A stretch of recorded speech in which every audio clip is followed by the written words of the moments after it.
Yes, champs, welcome to EduSwap, the Commerce Craft. This is Ahmad. How are you all? Hope so you all are fabulous fit.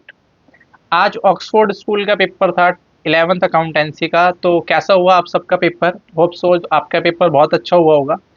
Paper का level की बात कर लेते हैं। Paper का level जो था वो अच्छा खासा था। पेपर का लेवल एवरेज से ऊपर कह सकते हो। एमसीक्यूज क्वेश्चन भी बहुत अच्छे आए थे, ट्रिकी क्वेश्चन थे एमसीक्यूज।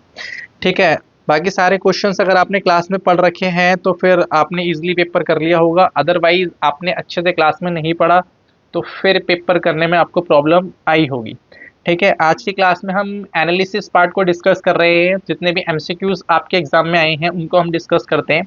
ठीक है, 20 मार्क्स के जो एमसीक्यूज हैं उन्हें हम डिस्कशन करने जा रहे हैं। ठीक है, फिर बात करते हैं पेपर कंप्लीट पेपर रिव्यू की। ठीक है, क्वेश्चन नंबर फर्स्ट की बात करते हैं। क्वेश्चन नंबर फर्स्ट क्या है? क्वेश्चन नंबर फर्स्ट ऐसा है जो किसी बच्चे ने अगर कॉन्सेप्चुअली ढंग से नहीं पढ़ा होगा तो पहला क्वेश्चन करने में बहुत प्रॉब्लम आई होगी। या तो फिर उसने और पार्ट करा होगा या फिर फर्स्ट पार्ट तो उसने नहीं करा होगा। फिर भी बात कर लेते हैं फर्स्ट पार्ट। फर्स्ट क्वेश्चन क्या है?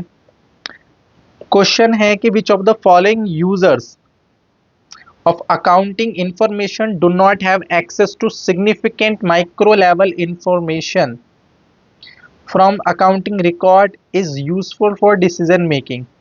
वो कह रहा है कि डू नॉट हैव एक्सेस। उसके पास एक बात बताओ, माइक्रो लेवल जो इंफॉर्मेशन होती है वो डे टू डे इंफॉर्मेशन जो भी होती है वो डे टू डे इंफॉर्मेशन होती है बिजनेस की। और जो डे टू डे इंफॉर्मेशन होती है वो किसको रिक्वायर्ड होती है एक्सेस करना? एक तो ओनर को रिक्वायर्ड होती है और एक मैनेजमेंट को रिक्वायर्ड होती है। तो डे टू डे बिजनेस की इंफॉर्मेशन किसको रिक्वायर्ड नहीं होती, किसका एक्सेस नहीं होता?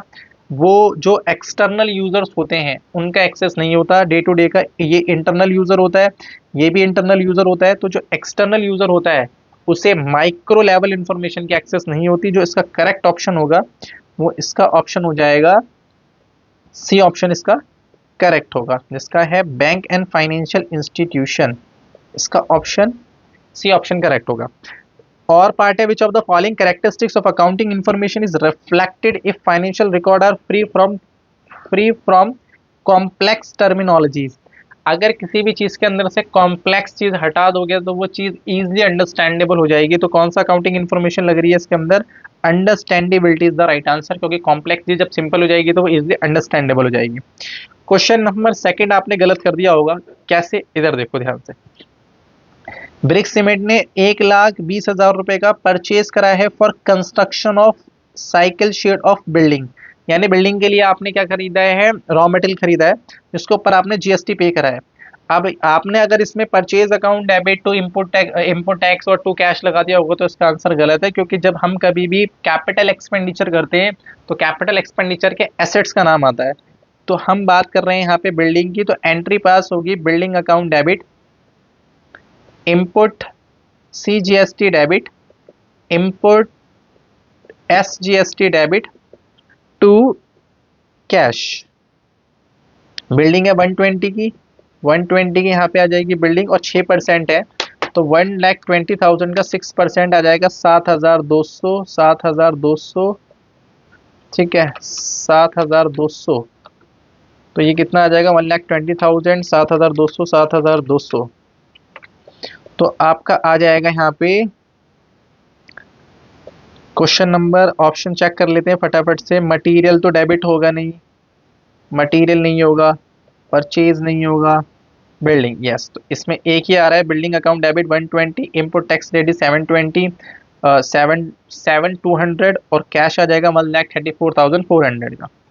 नेक्स्ट क्वेश्चन चलते हैं। तो इसका जो करेक्ट ऑप्शन था वो ऑप्शन सी करेक्ट हो जाएगा।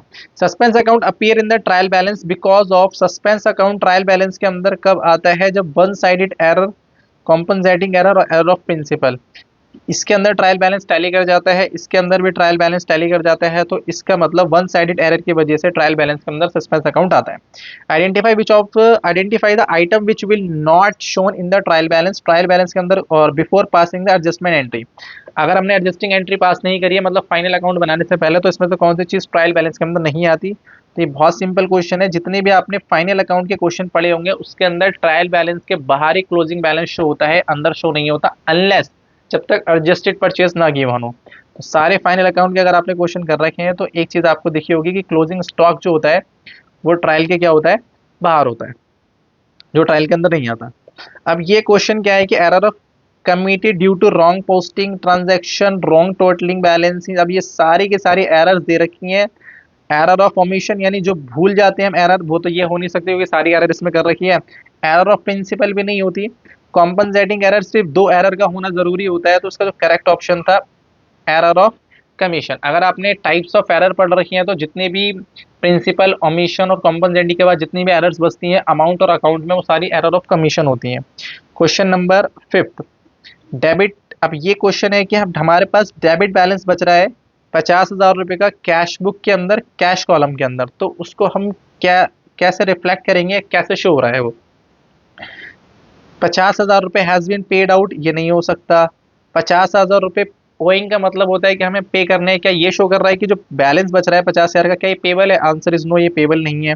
उसके बाद amount receive exceeds the paid by 50,000, कह रहा है कि ये जो 50,000 रुपये जो हमने अमाउंट पे करा है उससे ज्यादा बच रहा है हमारे पास, कितना? 50,000। मान लेते हैं कि हमारे पास अमाउंट जितने भी यानी कि एक्सपेंसेस, मैं कहने का मतलब ये, ध्यान से देखो, टोटल रिसिप्ट जो हमारे पास आई है, मैंने टोटल एक्सपेंसेस को पे कर दिया यहाँ पे, टोटल एक्सपेंसेस को, तो मेरे पास कितना बैलेंस बच रहा है? 50,000 बैलेंस बच रहा है, जो कि डेबिट बैलेंस है, पॉजिटिव बैलेंस है। अब आप चेक करो, द अमाउंट रिसीव, जो भी अमाउंट रिसीव हुआ होगा एक्सीड है, वो ज्यादा है 50,000 रुपये किससे? अमाउंट पेड से। तो ये ऑप्शन यहाँ पे करेक्ट है। 50,000 had been debited. Bank column के तो कोई बात ही नहीं हो रही, यहाँ पे कैश कॉलम की बात हो रही है, तो सी ऑप्शन करेक्ट हो जाएगा। Total of this transaction is posted purchase account. Total of this transaction is posted to purchase account. Credit purchase for furniture, purchase return, credit purchase of goods और purchase of stationery। जो purchase का होता है credit, purchase of goods का जितना भी total होता है सब्सिडरी बुक्स का, वो जाता है सारा का सारा परचेज अकाउंट में पोस्ट कर दिया जाता है। ये एक सिंपल बात थी, ठीक है। नेक्स्ट क्वेश्चन, डिप्लीशन आपने पढ़ा होगा, डेप्रिसिएशन, अमोर्टाइजेशन और डिप्लीशन किस किस के लिए यूज होती है? डेप्रिसिएशन टेंजिबल एसेट्स के लिए, इंटेंजिबल के लिए अमोर्टाइजेशन, वेस्टिंग एसेट के लिए जो यूज होता है वो डिप्लीशन होता है। डायरेक्ट क्वेश्चन था वेस्टिंग एसेट का। Question next, journal proper is use to record transaction that don't fit in the other subsidiary books. Journal proper का मतलब यही होता है कि जो अदर सब्सिडरी बुक्स में नहीं जाती हैं, किसी भी सब्सिडरी बुक्स में जो कवर नहीं होती, वो जनरल प्रॉपर के अंदर कवर होती हैं। Answer is correct. It is also known as general journal. जो सब्सिडरी बुक्स होती हैं वो स्पेशल जर्नल होती हैं, जो जनरल प्रॉपर होती हैं वो जनरल जर्नल होती हैं। तो इसका ए ऑप्शन करेक्ट हो जाएगा, करेक्ट एक्सप्लेनेशन है ये। राम ने रिटर्न करे हैं 35,000 रुपये goods to the Krishna has found them defective, which of the following prepared by Ram. Ram prepared कर रहा है और राम ने ही रिटर्न करें। अगर मैं सामान रिटर्न कर रहा हूँ, ठीक है, तो मैं कौन सा वाउचर बनाऊंगा? मैंने सामान रिटर्न करा है तो मुझे पैसे रिसीव करने हैं या फिर सामान मुझे रिसीव करना है? तो इसका मतलब अब कभी भी जब किसी भी अमाउंट का हमें रिसीव करना होता है तो रिसीवेबल मतलब क्या होता है कि हमें पैसे रिसीव करना है, यानी वो एसेट्स होती है। एसेट बढ़ती है तो डेबिट, तो यहाँ पे जो बनेगा वो डेबिट नॉट बनेगा। Next question, which voucher is use to record depreciation. Depreciation एक नॉन कैश ट्रांजैक्शन होती है। नॉन कैश ट्रांजैक्शन के लिए हमारे पास ट्रांसफर वाउचर बनता है, ये हमें सबको पता है। सेल ऑफ गुड्स 40,000 रुपये, कॉस्टिंग थी 30,000 रुपये की। हमने गुड्स 40,000 रुपये के कैश में बेचे और कॉस्टिंग थी 10,000 रुपये की। तो यहाँ पे जो प्रॉफिट आ गया, मैं यहीं पे लिख लेता हूँ, प्रॉफिट की जो वैल्यू है वो वैल्यू है 10,000 रुपीज़ की। तो कह रहा है अकाउंटिंग इंक्रेज में क्या इंपैक्ट आएगा? कैश 40,000 से बढ़ जाएगा, स्टॉक 30,000 रुपये से कम होगा और कैपिटल में कितने पैसे इंक्रीज हो जाएंगे? 10,000। करेक्ट ऑप्शन क्या होगा देख लेते हैं। कैश 40 से, डिक्रीज इन स्टॉक 30,000 से, कैपिटल इंक्रीज, तो ये ऑप्शन ही करेक्ट है, बाकी देखने की जरूरत ही नहीं है। कैश 30 से नहीं बढ़ेगा ये, अब ये ऑप्शन देखने की जरूरत नहीं, आगे बढ़ते हैं। If total assets of the firm ये है 28 लाख और आउटसाइडर लाइबिलिटीज दे रखी है 40%, तो 40% 28 लाख का अगर मैं बात करूँ 40%, तो ये आ जाएगा 11,20,000 रुपये। तो 11,20,000 क्या आ गया हमारे पास? 11,20,000 आ गई लाइबिलिटीज।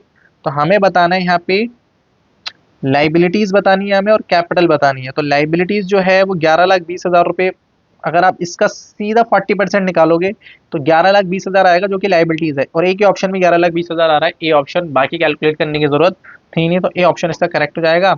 और इसको अगर 48 में से माइनस करोगे तो 16,80,000 रुपये वो कैपिटल बच जाएगी, ये डायरेक्ट क्वेश्चन था। विच of the following account is credited, इसका किसका क्रेडिट बैलेंस होता है? ये एक्सपेंस होता है, ये एक्सपेंस होता है, कैरेज इनवर्ड एक्सपेंस होता है, कैरेज आउटवर्ड भी एक्सपेंस होता है, डिस्काउंट अलाउड भी एक्सपेंस होता है। डिस्काउंट अलाउड जो होता है वो रेवेन्यू होता है जिसका बैलेंस क्रेडिट होता है। तो ये सिंपल क्वेश्चन था। सुनील ने परचेज करा है 5 लाख रुपए के गुड्स जिसका ट्रेड डिस्काउंट है 10%। तो हम यहीं पे कैलकुलेट करते हुए चलते हैं। 5 लाख रुपए के गुड्स हैं, 10% माइनस कर दूं तो ये आ जाएगा 4,50,000। ठीक है, उसके बाद 2% का कैश डिस्काउंट है। 4,50,000 पे अगर मैं 2% माइनस करूं तो ये 9,000 रुपये कैश डिस्काउंट आ गया। तो नेट जो पेमेंट मुझे करनी पड़ेगी वो करनी पड़ेगी 441 की, 441। तो कितना पे करना पड़ेगा हमें? Cash paid to Sunil 441 cash. अच्छा, हमने परचेज करा है तो हमें पे करना पड़ेगा, और पे करना पड़ेगा तो 441 सुनील को 441 पे करना पड़ेगा, क्योंकि ट्रेड डिस्काउंट माइनस करेंगे, कैश डिस्काउंट माइनस करेंगे, जो बैलेंस बचेगा वो पे कर देंगे। अच्छा, कुछ केस स्टडीज दिख रही है यहाँ पे। एक प्रोपराइटर है, उसने 10 लाख रुपए at the end of the year करे after taking in consideration of the following. Question देखते हैं क्या है। Which of the following principle should be followed in the statement. Statement second में कौन सा फॉलो कर रहा है? विजय एक एंटिसिपेटेड, सेकंड की बात कर रहा है ना। जो the following principle should be follow, अच्छा शुड बी फॉलो, यहाँ पे शुड फॉलो लिखा हुआ है, कौन सा प्रिंसिपल फॉलो करना चाहिए इसमें? विजय एंटिसिपेटेड प्रॉफिट 10,000 रुपए on the future sale of car shown as a asset in the books of account.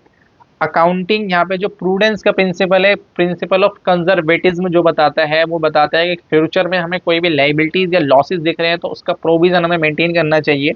अगर फ्यूचर में कोई भी हमें प्रॉफिट अगर दिख रहा है कि प्रॉफिट होने वाला है तो उसे रिकॉर्ड नहीं करना चाहिए जब तक वो रियलाइज ना हो जाए। तो यहाँ पे प्रॉफिट की बात हो रही है तो प्रॉफिट को रिकॉर्ड नहीं करना चाहिए as per principle of conservatism या प्रूडेंस प्रिंसिपल। तो ऑप्शन सी करेक्ट होगा यहाँ पे, principle of conservatism. Which accounting principle violated लिखा हुआ है यहाँ पे। स्टेटमेंट 4, स्टेटमेंट 4 पढ़ते हैं क्या है।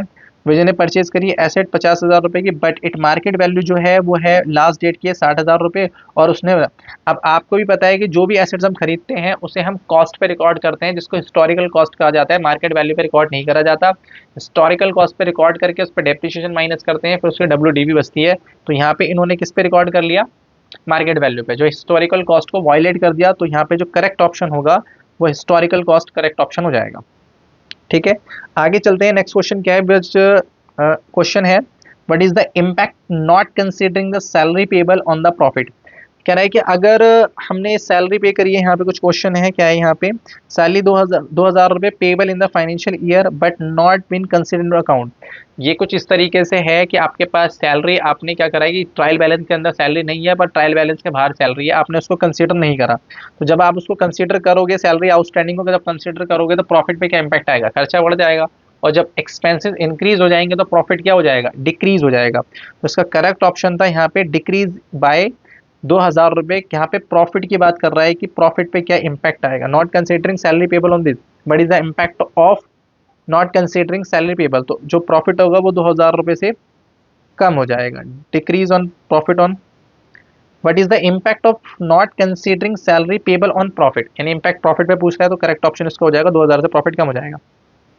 Credit balance in the ledger account means, अगर किसी का क्रेडिट बैलेंस आ रहा है लेजर अकाउंट में तो वो रेवेन्यू और एसेट तो नहीं हो सकता, क्योंकि एसेट का डेबिट बैलेंस होता है, रेवेन्यू क्रेडिट बैलेंस होता है, तो ये ऑप्शन नहीं है। या तो वो एक्सपेंस है या एसेट्स है, इन दोनों का डेबिट बैलेंस होता है, तो ये भी नहीं है। क्रेडिट बैलेंस पूछ रहा है ना, रेवेन्यू और लाइबिलिटीज इन दोनों का क्रेडिट बैलेंस होता है, तो ऑप्शन इसका जो हो जाएगा ऑप्शन सी करेक्ट हो जाएगा, इन दोनों का क्रेडिट बैलेंस होता है। ठीक है, नेक्स्ट क्वेश्चन पे चलते हैं। XYZ, अच्छा एक्स ने रिसीव करा एक चेक 100 रुपए का, received in the books of cash book. अच्छा, कुछ BRS का क्वेश्चन दिख रहा है तो मैं यहाँ कैश बुक का बना लेता हूँ। ये कैश बुक हो गई, ये पासबुक हो गई। अब आगे चलते हैं। Deposit in the bank on the same day, bank पे डिपॉजिट करवा दिया तो कैश बुक इंक्रीज कर ली होगी। Statement receive from bank that does not show in 10,000 रुपए, यानी बैंक में नहीं आया, यानी पासबुक में ये पैसे नहीं आए तो पासबुक डिक्रीज चल रही होगी। ठीक है, how much this the bank reconciliation as uncredited deposit, जो अनक्रेडिटेड डिपॉजिट है यानी हमारे अकाउंट में क्रेडिट नहीं हुआ, added to the balance as per passbook. Passbook का बैलेंस दे रखा होता तो हम इसको क्या कर लेते? ऐड कर देते। तो ये कुछ ठीक दिख रहा है। Uncredited deposit deducted from passbook, deduct नहीं करेंगे, ऐड करेंगे, ये ऑप्शन नहीं हो सकता। अनप्रेजेंटेड चेक, अनप्रेजेंटेड ये कुछ एडिट, अनप्रेजेंटेड पासबुक में नहीं होगा, तो ये ऑप्शन ए करेक्ट हो जाएगा। यहाँ पे पासबुक में क्या कर देंगे हम, अनप्रेजेंटेड जो भी डिपॉजिट होगी वो पासबुक में ऐड हो जाएगी, क्योंकि यहाँ पे डिक्रीज कर रखा है हमने, तो इसको रिकॉन्साइल करने के लिए ऐड कर देंगे। अब ये हमारे 16 क्वेश्चन कंप्लीट होते हैं। आते हैं पार्ट बी के ऊपर। पार्ट बी का कुछ है, सेल किसके इक्वल होती है, कॉस्ट। अब सेल में बताने की क्या जरूरत है, यहाँ पे जब हम कॉस्ट के अंदर प्रॉफिट को ऐड कर देते हैं तो वो क्या बन जाती है, सेल बन जाती है। कोई भी बंदा सेल कैसे करेगा, जो भी वो खरीद के लाएगा उसकी कॉस्ट होगी, प्रॉफिट ऐड करेगा, उसके बाद उसको बेच देगा। तो यहाँ पे कॉस्ट ऑफ गुड्स सोल्ड, आपको बताइए कॉस्ट का मतलब कॉस्ट ऑफ गुड्स सोल्ड होता है, और ग्रॉस प्रॉफिट को ऐड कर दूंगा तो हमारा बी ऑप्शन जो होगा, बी ऑप्शन करेक्ट हो जाएगा, वो सेल होती है। ठीक हो गई बात यहाँ तक, ओके। एडजस्टेड परचेज दे रखी है हमें ये, और सेल दे रखी है ये, क्लोजिंग स्टॉक दे रखा है 50-40, फ्रेट और कैरेज इनवर्ड दे रखा है 3600, वेजेस 24, फ्रेट और आउटवर्ड दे रखा है, हमें ग्रॉस प्रॉफिट निकालना है। ओके, अगर आपको ग्रॉस प्रॉफिट निकालना है तो आपको एडजस्टेड परचेज दे रखी है, तो आपको एडजस्टेड परचेज के अंदर, अब मैं आपको बता दूं, ओपनिंग क्लोजिंग तो कंसीडर नहीं करेंगे, तो एडजस्टेड परचेज में आपको सिर्फ डायरेक्ट एक्सपेंसेस को ऐड कर देना है और सेल में से माइनस कर देना है। तो COGS आपने कैसे निकाला होगा, एडजस्टेड परचेज प्लस में क्या, एडजस्टेड परचेज प्लस में डायरेक्ट एक्सपेंसेस। एडजस्टेड परचेज दे रखी है 6,63,000, प्लस में डायरेक्ट एक्सपेंसेस मैं आपको बता देता हूँ कौन से हैं डायरेक्ट एक्सपेंसेस। फ्रेट हो गया ये 3600, और ये हो गया 24, तो ये 36 प्लस में 24, तो ये आ जाएगा 6,000 रुपये। सर और भी एक्सपेंसेस हैं, आउटवर्ड है, आप ध्यान से देखो जरा, वो आउटवर्ड है, ये आउटवर्ड जो होते हैं वो इनडायरेक्ट एक्सपेंसेस होते हैं, ठीक है। तो ये हमारे पास जो प्रॉफिट हो गया वो हो गया टोटल 663 प्लस में 900, प्लस में हो गया 6 लाख, ये आ गया 6,72,000।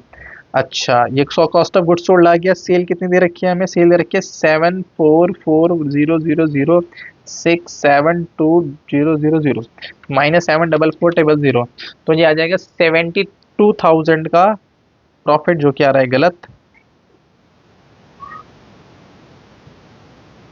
जो कि आ रहा है गलत। एक मिनट और एक बार और देख लेते हैं। नहीं सॉरी, कुछ मिस्टेक हो गई है, क्योंकि ये हमने ना प्रॉफिट, ये एडजस्टेड परचेज की वैल्यू गलत ले ली है, एडजस्टेड परचेज की वैल्यू गलत ले ली है।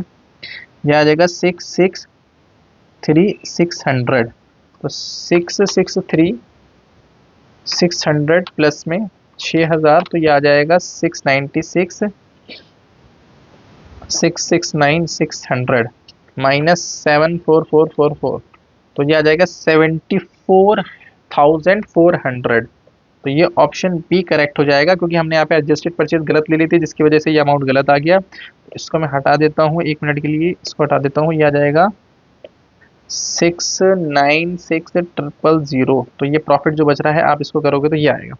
Single entry system statement of affair prepare किसके लिए प्रिपेयर करा जाता है, आपने क्वेश्चन करे होंगे, तो सिर्फ कैपिटल निकल के आती है, इसलिए प्रेजेंट करा जाता है। एसेट्स के लिए आंसर इज नो, लाइबिलिटीज के लिए answer is no, capital yes, capital के लिए कैलकुलेट करा जाता है। जो पढ़ा है ये इसको प्रैक्टिकल बेस्ड थ्योरी कहते हैं। मैनेजर कमीशन 5% है, net profit before charging such commission, the net profit. अब बिफोर चार्जिंग है तो उसमें डायरेक्ट सिंपली क्या करना है, 5% कैलकुलेट कर देनी है। 5% अगर आप कैलकुलेट करोगे 61 का 5% आ जाएगा 105, 105 भी ऑप्शन सिंपल करेक्ट हो जाएगा। Trial balance can not be prepared under single entry system, क्यों नहीं प्रिपेयर्ड होता, क्योंकि सिंगल एंट्री, अगर ट्रायल बैलेंस को बनाना है तो डबल एंट्री फॉलो करना पड़ेगा, और डबल एंट्री फॉलो करने के लिए डुअल एक्सपेक्ट प्रिंसिपल लगता है, डेबिट और क्रेडिट को रिकॉर्ड करना पड़ेगा। तो इसका जो करेक्ट ऑप्शन होगा वो ए ऑप्शन करेक्ट होगा। Matching principle follow, matching principal की कोई बात नहीं होगी यहाँ पे। ट्रायल बैलेंस की बात हो रही है कि ट्रायल बैलेंस क्यों नहीं बनता, ट्रायल बैलेंस इसलिए नहीं बनता क्योंकि वहाँ पे डबल एंट्री फॉलो नहीं होता, तो डेबिट क्रेडिट रिकॉर्ड नहीं होता, और ट्रायल बैलेंस में डेबिट और क्रेडिट रिकॉर्ड होते हैं। तो इसका जो करेक्ट ऑप्शन होगा, ए ऑप्शन करेक्ट होगा। आते हैं इसके और पार्ट पे। क्वेश्चन क्या है, to ascertain the profit and loss for obtaining any other information necessary data to be collected only from the original voucher and such sale invoice. कोई भी अगर हमें प्रॉफिट को असरटेन करना है या कोई भी नेसेसरी डाटा चाहिए तो वाउचर से मिलता है, तो उसके लिए हमें सेल या परचेज इनवॉइस देखनी पड़ती है, तो ये ऑप्शन असर्शन ठीक है। उसके बाद है single entry system depend on original voucher, answer is yes, क्योंकि सिंगल एंट्री के अंदर कोई डबल एंट्री फॉलो नहीं होता, और जब डबल एंट्री नहीं फॉलो नहीं होता तो सारे के सारे उसमें अकाउंट नहीं बनते, उसमें अंदर कैश बुक और पर्सनल अकाउंट सारे बनते हैं।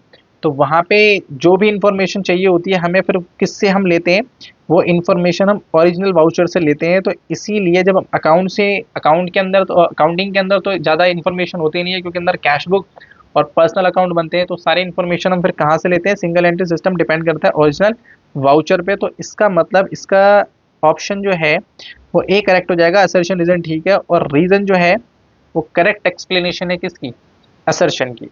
ठीक है, तो ए ऑप्शन इसका करेक्ट हो जाएगा। बाकी एमसीक्यूज कवर कर लिए हैं हमने सारे। ठीक है, डेप्रिसिएशन का एक क्वेश्चन डिस्पोजल का आया था, प्रोविजन अकाउंट बनाना था इसके अंदर, ये क्वेश्चन बुक्स के अंदर भी है, ये दे रखा था। ये कैश बुक का डबल कॉलम है। फाइनल अकाउंट देख लेते हैं, फाइनल अकाउंट क्या, अच्छा ये क्वेश्चन तो क्लास में कितनी बार करा रखा है, डेटर्स वाला, फर्दर बैड डेट्स दे रखे होंगे, ओल्ड प्रोविजन दे रखा होगा, ये आ गया क्वेश्चन।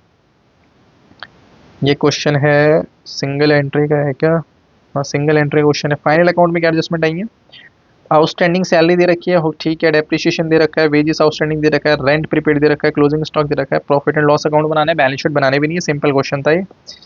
आगे चलते हैं, आगे क्या है, क्लोजिंग स्टॉक दे रखा है, दो में से जो कम वैल्यू होगी वो लेंगे, तो 44 की ले लेंगे, इंटरेस्ट 8% है लोन पे, 1 अक्टूबर को लोन ले रखा है, बैड डेट्स दे रखे हैं, डेप्रिसिएशन है, ग्रॉस प्रॉफिट हमें दे रखा है, और हमें ग्रॉस प्रॉफिट दे रखा है, पी एंड एल और बैलेंस शीट बनानी होंगी, सकती है शायद से, यस हमें बनाना है profit and loss account balance sheet. ठीक है, तो ओवरऑल जो पेपर का लेवल था वो ठीक है, एवरेज से थोड़ा ऊपर था। ठीक है, और एमसीक्यूज क्वेश्चन हमने कवर कर लिए हैं, आप चेक कर सकते हो। ठीक है, चैनल को सब्सक्राइब कर सकते हो आप, और वीडियो को लाइक कर सकते हो। ठीक है, मिलते हैं नेक्स्ट वीडियो के अंदर, होप सो आपके एमसीक्यू सारे ठीक हुए होंगे। आप कमेंट में बता सकते हो आपके कितने एमसीक्यूज ठीक है। मिलते हैं नेक्स्ट क्लास के अंदर। Thank you so much for supporting us, thank you.